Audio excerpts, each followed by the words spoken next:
So I've made it up chapter 30 in Onyx Storm, so we're going to go ahead and put that there for a second. Andarna is starting to become, by far, my favorite character in this entire series. I love the fact every time we go to a new location with her, she just wants to eat whatever there is, right? And I love the constant no from Taryn and Violet, because she sees all these new animals, right? They've never been to the Isles before, and every time she sees something new, I wonder what that tastes like. And I don't know, I think it's so cute. Like everything that's going on right now with Andarna, she's being that stubborn teenager. I'm glad she's obviously following the rules. I feel like we would run into a political nightmare if she started eating creatures that she's not supposed to be eating.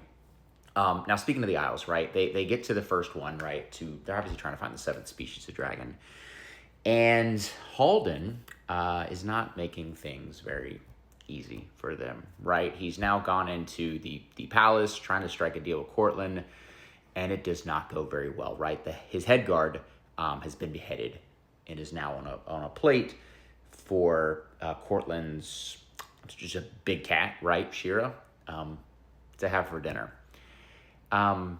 And Courtland is just not happy. He's not having the deal, right? Whatever's going on, he's just not having it. So he just said, yeah, we're going to go ahead and just eliminate everybody.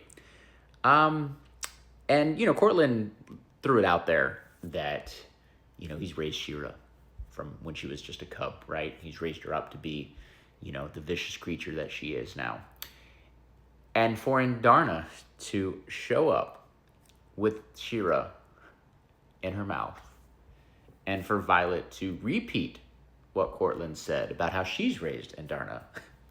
Obviously she hasn't, but it was just, I don't know, it's hilarious, right? That she now has Courtland right in the palm of her hand, right? We're going to strike a deal because your precious big cat, right, is in the mouth of my dragon. And you're going to do whatever we ask you to do.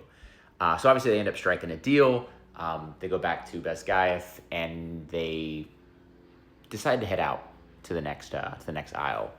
This time without Halden, right? It caused too many issues the last time. We're not doing it again. And who shows up? Aaric, right? Aaric shows up with his dragon, right? Huge surprise to Halden, right? He's been thinking his brother's been missing all this time. Come to find out, obviously, Aaric's been inside the academy.